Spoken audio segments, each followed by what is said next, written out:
투자에 대해서 뭐 1억 원 있어야 된다, 뭐 시드머니는 있어야 된다라고 말하는 사람들이야말로 죄송합니다만 재테크 안 해본 사람이다. 안녕하세요, 홍춘욱입니다. 여러분들의 질문을 받아서 답변해드리는 Q&A 무엇이든 물어보세요 코너입니다. 오늘 박정현 PD가 또 엄선한 흥미로운 질문들을 가져오셨다고 하는데요. 부탁드립니다. 네, 오늘은 20대 구독자분의 사연을 들고 왔습니다. 읽어드리자면, 박사님 안녕하세요. 저는 이제 막 첫 직장에 입사하게 된 20대 초반의 사회초년생입니다. 와. 경제에 관심을 가지고 투자해야 한다는 것은 알겠는데 아직 관련해서 알고 있는 정보도 많지 않고 월세와 생활비를 쓰고 나면 남는 돈도 적어서 어떻게 돈을 모아나가야 할지 모르겠습니다. 어떻게 경제 공부를 하고 어떻게 돈을 모으고 불려나가면 좋을지 의견을 여쭤보고 싶습니다. 좋은 질문 감사합니다. 사실 저도 93년 첫 직장 생활할 때 월세랑 생활비 내고 집에 또 송금도 좀 하고 나면 이게 사실 대학생 때 과외할 때보다 돈이 더 없더라고요. 특히 직장 생활 처음에 옷을 새로 사야 돼요. 왜냐하면 드레스 코드라는 게 회사마다 있거든요. 그래 그 드레스 코드를 맞춰주려면 제가 그동안 입었던 옷들하고 안 맞더라고요. 그런 것들을 바꿔야 되는 비용들, 이런 것들이 들기 때문에 사회초년생 처음 직장 생활에서 첫 달이나 둘째 달에 돈 모은다라는 건 굉장한 노력이 아니고는 불가능하다. 저는 그렇게 생각합니다. 그런데 이제 중요한 것은 세 번째 달, 네 번째 달입니다. 자, 첫 달이랑 두 번째 달은 취업 턱도 내고요. 부모님 선물도 사고요. 옷도 사야 됩니다. 동의해요? 자, 그런데 세 달이 지나도록 소비 성향이 계속 바뀌지 않는다. 그거는 문제가 됩니다. 왜? 사는데 취미를 들였다가는 되는 거죠. 쇼핑은 나의 즐거움이 된 거죠. 그러면 안 됩니다. 그쵸? 우리가 열심히 대학생 때 아끼며 절약하면서 그리고 그 돈 모아가지고도 또 주변의 친구들 생일 파티도 하고 또 저축도 하고 빚도 갚았던 것처럼 직장 생활을 했다라는 것에 대해서 도취돼서 야 옛날보다 많이 받았네 하지만 아까도 이야기한 것처럼 우리가 부모님 슬하에서 또 그냥 의지를 하면서 지내면서 돈 모았던 것보다 못 모을 수도 있어요. 그게 바로 태도가 달라지면 생기는 일입니다. 그렇기 때문에 한 가지 아이디어를 좀 제가 드리자면 굳이 회사 생활하면서 밖에 나가서 늘 나가서 밥 먹고 커피 마시고 들어올 이유가 있는가? 사회생활이라는 이유로 따라가서 그렇게 하시는 분들도 분명히 있겠죠. 그러나 저 같은 경우는 남자인데도 도시락을 싸갔습니다. 근데 상상외로 세상이 다르더라고요. 도시락 싸서 와서 드시는 분들이 세상에 그렇게 많았어요, 그때. 그게 무슨 말인지 아실 겁니다, 여러분들. 그런 것처럼 회사에 사내 구내식당이 있다면 구내식당을 한번 이용해 보는 것도 좋고요. 또 커피를 내가 굳이 하루 한 잔 마셔야 된다면 사내 탕비실을 이용해 보는 것도, 아니면 집에서 우리 커피 드립 해가지고 그거 시원한 그저 텀블러에다가 들고서 가서 회사에서 먹는 것도 방법이잖아요.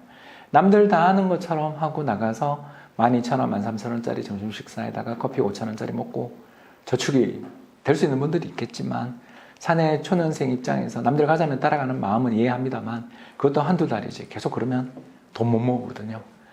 저는 짠술이 짠돌이에요 라는 태도들을 보여줄 수 있는, 사람이 왜 그래? 그런 사람도 있겠지만 긍정적으로 보는 사람도 있다니까요. 제가 정말 도시락 싸왔을 때 사내 선배 누님들한테 얼마나 이쁨을 받았는지 말도 못하거든요. 예, 그러다가 또 이렇게 소개도 받아서 연애도 했어요, 여러분. 이거 알 수 없는 일이거든요. 어느 쪽에 줄을 서야 되는지 사회초년생이 어떻게 알아요? 뭐 인맥이다? 일 잘하면 돼요. 우리 MZ세대에 충분히 저는 익혀낼 수 있다고 생각합니다. 따라서 나는 이전과 달라졌어 라는 것을 남들에게 보여줄 수 있는, 그리고 나는 짠돌이에요 라는 걸 보여주는 신호 한 가지 만들어 보자. 저는 도시락이라는 아이디어를 냈습니다만 또 다른 여러 가지 방법들, 아이디어들 있으실 거라고 생각하고, 여러분 짠순이 짠돌이 화이팅! 저도 이 사연을 주신 구독자분과 비슷한 상황이라서 많은 공감을 했었는데요. 주변 사람들을 보면 다들 투자를 시작하고 있는 것 같아요. 그런데 주식이나 ETF 같은 것에 투자를 시작하기에 적절한 시드머니가 있을까요? 적절한 시드머니는 50만 원부터라고 저는 항상 이야기하고 있습니다. 50만 원으로 어떻게 투자한다? 예, 반반 투자하세요. 25만 원 코스피 200TR 사시고요. 25만 원 에이스 SOFR 사세요. 그 주당 가격이 얼마 안 하는 ETF들을 제가 추천한 거고요. 5주든 10주든 사는 거죠. 매달 그렇게 사가는 겁니다. 꾸준히 그렇게 하다 보면요, 주식수가 늘어요. 그러다 보면 언젠가 갑자기 나는 아무것도 안 하고 있었는데 부자가 되는 기분이 될 때가 오죠. 왜? 강세장에 오면. 예, 그때가 되면 이제 많이 수익이 난 걸 좀 팔아가지고 수익이 덜 난 SOFR로 가고요. 또 작년처럼 SOFR 때문에 내가 부자가 될 것 같은 시기가 오면 SOFR도 적당히 팔아서 쩔고 있는 저 밑에서 기고 있는 코스피 200 TR도 좀 사주고 이런 식으로 투자를 하면서 시작하면 좋겠어요. 저는 투자에 대해서 뭐 1억 원 있어야 된다, 뭐 시드머니는 있어야 된다라고 말하는 사람들이야말로 죄송합니다만 재테크 안 해본 사람이다. 저는 뭐 제가 완전 원단 흑수저라서 제가 그런지 모르겠습니다만 언제부터 해야지? 그런 거 없어요. 지금 이 순간 하는 거예요. 오늘부터 하는 거예요. 그리고 두 번째, 할 때 너무 어깨 힘주고 할 필요 없어요. 주식이랑 그리고 미국 달러 자산 중요성 우리 다 알잖아요. 둘 다 반반 사보는 거죠. 그러다 좀 자신감이 붙으면 투자 3분법, 그죠? 한국 주식, 미국 채권 이렇게도 사보고 난 부동산 관심 있어 그러면 미국 주식 빼고서 미국 리츠도 사보고 이런 식으로 다양하게 하면서 자신의 전략들도 만들어보고 또 한국 주식 박사님은 코스피 200 TR 하라고 그러셨지만 저는 개별 종목으로 승부 보겠습니다. 그랬다가 한번 쓴맛도 보고 아무튼 뭐가 준비되면 해야지 그런 거 없어요. 돈을 투자를 해야 소액이지만 해야 공부가 시작됩니다.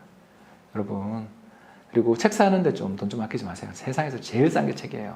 커피 2잔, 3잔만 모으면 책 한 권 나오잖아요. 더군다나 알라딘 헌책방 가면 반값이에요. 이런 거 중에서도 사람들이 일시적으로 이슈가 됐던 책들 말고 좀 꾸준히 팔리는 책들이 있거든요.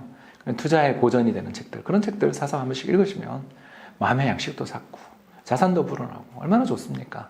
그렇기 때문에 돈 얼마 모으고 시작해야지. 그렇게 생각하지 말고요.